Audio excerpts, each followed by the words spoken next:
Welcome to Pigeon Talk One-on-One, topic with conditioning, preparation, and system. Pigeon Talk with Jaime Lim and Aaron Claudio.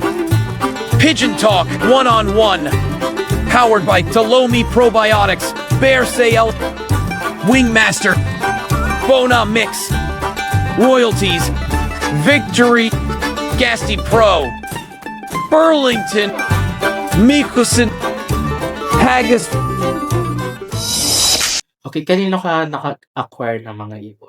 Nung una, ganun din, pet shop yung sa mga online, yung Okay. mga 500, ganyan. Sinubok ko lang ulit mag-breed kasi baka hindi na ganun yung breed eh. Okay. Then yung nakabuhay na kami sa Pangasinan, actually sa Pangasinan muna kami nag-alaga, nakabuhay kami. Tapos bumibili na ako kay Sir Mike, Alcantara, sumasali ako sa ano niya. Nainip na ako. So, kasi hindi ko na kayang magbalik-balikan sa Pangasinan po every week. Sabi, maglagay na kaya ako ng loft dito.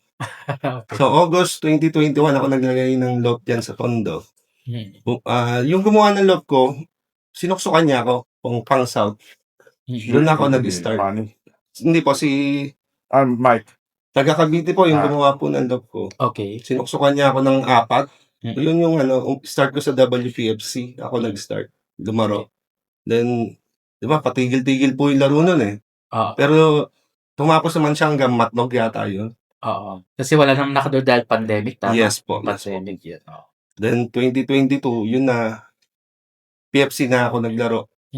Nakakuha na ako ng superset noon sa PFC. Tapos 2023, FPR. Okay. Then, sunod-sunod na. Pati MacArthur, nakapag-MacArthur, lakar ako ng first season ko, magkarga ng MacArthur. Back-to-back yun, magkapatid. Tapos, pangatlong taon, finisher na lang po. Pang-apat na taon, finisher. Okay. So, nice start kahit papaano yung pagbabalik ninyo. So, okay, let's talk about dun sa breeding preparation natin. Since na OLR and PHA yung nilalaroan ninyo. So, ano yung ginagawa nyo sa breeding preparation nyo? Yung sa mga pansasali nyo sa OLR, same breeder ba yung ginagamit mo? Pangsali ng OLR, saka pangsali ng PHA? Ano yung ginagawa nyo? Sa akin, sir, sa local OLR, yung kung anong breeder ko nang ginagamit sa PHC, yun ang inaano ko. Kasi subok na sila na dumudulo. So, lalo na, katulad ng Alegre, Tawid Dagat. So, kailangan yun. Pero pagdating ng international OLR, yung mga nakuha ko rin sa auction ng international, ayun ang ginagamit ko. So, kinocross mo siya into local, Hindi, Local sila Imported, mismo, sa imported, imported. yes.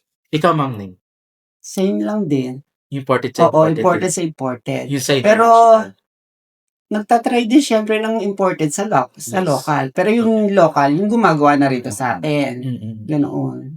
Okay. Mm-mm. So, more on herbal ba ginagamit niyo or something like mga products? Bago ako mag-pair, bago sila pagsamahin, syempre, deworming, yun. Tapos yung mga anti-lice, mga ganon. Vaccine. Yes, oo. Actually, yearly ako nagbabaksin ng breeder. Kasi may mga kaibigan din naman akong vet kasi nasa agriculture side ako. Ayun, na-advise ako na pwede naman mag-vaccinate ka. Magkaroon ng infertile. Wala naman ho. Sa ano ko ngayon, ha? Wala naman nangyayaring ganun. Hindi sila infertile or ano. So, maganda Pero, yung hipra. oo. Di ba hipra? Oo. Okay. Yung hipra. Magandang Hipra. Yeah, Yun hipra yung ginagamit ko. Tapos, sa feeding ng breeder, malakas ako sa probiotic eh. Mas talagang, yun talaga ang ginagamit ko. Tapos, mga multivitamins lang sa water. Yun, hindi talaga ako, nagamit ako ng antibiotic pag kailangan. Okay. Oo. Ganun. Mostly Pero anong antibiotic yung ginagamit? mga doxycycline lang. Okay. Yung medyo hindi talagang broad spectrum na antibiotic. Kasi naiisip ko dyan, kapag inunahan mo na ng mga malalakas na antibiotic, Pag tinamaan ka uli, May immune na. hindi mo na siya na mapapagaling eh. Kasi yung kumbaga, pang-ultimatum na antibiotic na agad ang ginamit mo eh. Magkakaroon na agad ng mutation yung bacteria doon sa antibiotic. Wala ka na magagamit na ibang antibiotic. So, Kaya yung ginagamit ko, yung medyo mababa Mababa. lang muna. Ganoon. And then Pag hindi nakukuha, saka ako nagsiship ng okay. yung matapang na antibiotic. Ganun ginagawa ko. Sir Emmanuel, okay. Ganun din naman sa breeding. Siyempre kung sino po yung kondisyon na marami naman pagpipilian Paisa. ng ibo. Kung sino yung kondisyon, yun lang po yung pinagpipares ko. Deworming, tapos linis ng upper lower, top conquer, tapos yun po. Salang na pag okay naman sila. Once na makita mo ng second clutch na may wet droppings na, baklas na yun. Para healthy yung ilalabas na mga inakay. Okay. Sa pagpili naman ng mga young birds naman po, paano kayo pumili ng young bird na isasali sa OLR, sa PHA? Ano yung mga characteristic? Ano yung Kaya Sir Manny. Oo. Tama ko sa ibang pili.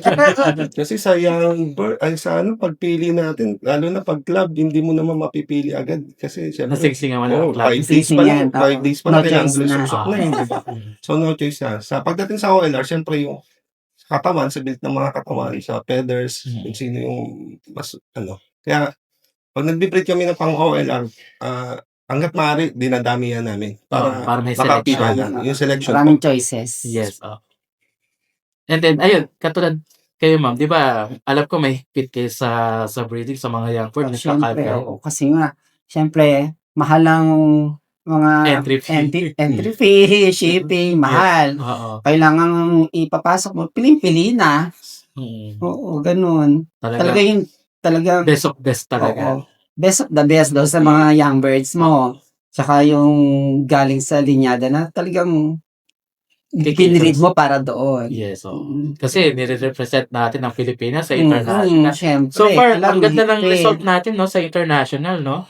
Kahit paano, boss. No? Dati hindi tayo makapwesto. Oo, ngayon po, Yes, pesta, diba? Oo. Nakakatuwa din naman ang Lalo na ngayon yung Victoria. Ganda ng ang laki ng improvement ng Philippines sa sa international. Diba? Yung kinakwento ko dati, pag pumunta kami, uwi kami, Bokya, Philippines.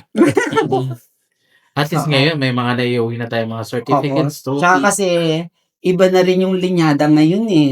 Talagang, kumbaga, sa ang nangyayari kasi sa OLR, kung ano yung nananalo doon, yun din pinapasok ng mga fancier eh. Sa akin ngayon, easy access na. Dati kasi ang hirap mag-acquire ng ibon. Na-open na kasi Yun na. mga auctions, Oo. diba? Oo. Kaya nakakakuha na yung iba ng mga linyada talaga na gusto mo. Lalo na mga tumatapos sa Yun Thailand din Masters. siguro yun. Yun din Pag-aya. siguro yung naging kaya place ako na maganda-ganda kasi mulat na ako sa magagandang linyada, andyan na. I-acquire mo na lang, pipiliin mo na lang kung ano talaga yung gusto mong linyada na i-keep. Tapos, ayun, cross mo lang naman, nasubok na naman mga linyada. Kaya ayun. Kaya parang ang bilis ng development, di ba? No? Okay. So, bilang mga newbie, may question ba kayo kay boss regarding sa pag-iiwan? Baka may question sila sa inyo, boss. O syempre, yung mga secret. Maraming secret pag ganyan, di ba? Ako wala. Open ako. Open na. So, kung may questions kayo, Sa selection po, boss, paano po kayo pumipili ng pang-OLR? Wala. Yung sinasabi sa PHA, yun din. Ang problem kasi palagi si Miguel, mas matindi pinapasok ng PHA. Na kung kapos yung mga subok-subok ang pinapasok na sa OLR, kung mas mahal entry fee ka sa OLR. Isa sa PHA. Kaya din siya sabi ko, kaya inalis ko ng mga ibang ibon para concentrate lang sa Q10, yaya na lang. Kaya yung mga, kung mapapansin mga breeders ni boss, hindi la spam. Kasi mas maraming yaya. Kaya, ayun yung... Max kung 3 rounds lang ako.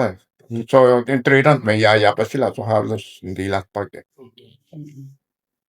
Kumbaga, ilang best lang iitlog yun. Kumbaga, Kasi madami. di ba, no? 1,500 birds. Oo, man, no? Tsaka, yung iba naniniwala sa mga, yung forma ng Nice. eyesight, Eyesight. mga Naniniwala ka tayo sa Hindi po. ikaw. hindi rin, Ako hindi rin. Kasi, hindi ako marunong tumingin. Katawan, yes. Yes. Sa physical na sa hawak, sa Confirmation, pero hindi naman sabi na itong confirmation mananalo. Yun nga, Pag oo. oversize, yung mga mali, o yung wala sa tamang confirmation, pag hawak mo, alam na wala ito. Sabagay, ganoon din naman ako pag pumili. Ayan. Napag-usapan natin confirmation. Ma'am, ano po yung gusto nyong size ng ibon? Small, medium, or large? Medium, syempre. Medium. Oo. Ikaw, sir, paano? Sa PHA sa local natin, medium ako. Lalo na pag south. Kasi para may uubusin siyang may uubusin siyang pots pagdating ng Cock or hen? Hen sa akin. Cock or hen? hen po. Hen. Mostly, no? Oo. Kahit din ako head. Kasi Mm. mostly ng mga winners ko sa loft ko, puro hen. Ako 8 out of 10. Mhm. Yung mga nananalo sa akin. Mm. Marami hen. Tsaka yung nasa ASN ko, tatlo yun. Bali, Puro hen. puro hen lahat yun. Puro hen. Saka nag-overall, usually hen eh. Yes. Mm. Consistent cock. Mhm. Yung sa akin, boss, yung nag-second ko, kak. Kaka. Ang Oo, sabi, nasa kanya. ang sabi ni Sir Eric, ang sakit ng kak kasi, boss, pagdating ng landing, naghihintay. Oo, ano po. Marami daw nauna yung ibon ko doon pag dumarating. Kaso naghihintay siya ng kasama. Makasal. Yun po. Ang nangyayari, nauunahan pa tuloy siya. Oo. Oo. Yun nga. Maganda lang sa cock pag nag-widowhood system ka. Mm. Dahil sa hen, baka mitlog ko. Yun ang Siguro sa club, pwede mo siyang i-ano. Kung sa OLR, talagang Oo. hen. Kasi pasukin ng hen eh. Oo. Hen papal. Yeah. Mas maraming sinasabit namin pag OLR hen. Mm-mm. Saka sa cock, medyo malaki. Mm. Mm-mm. So, mas mabigat. Opo. Mm-mm.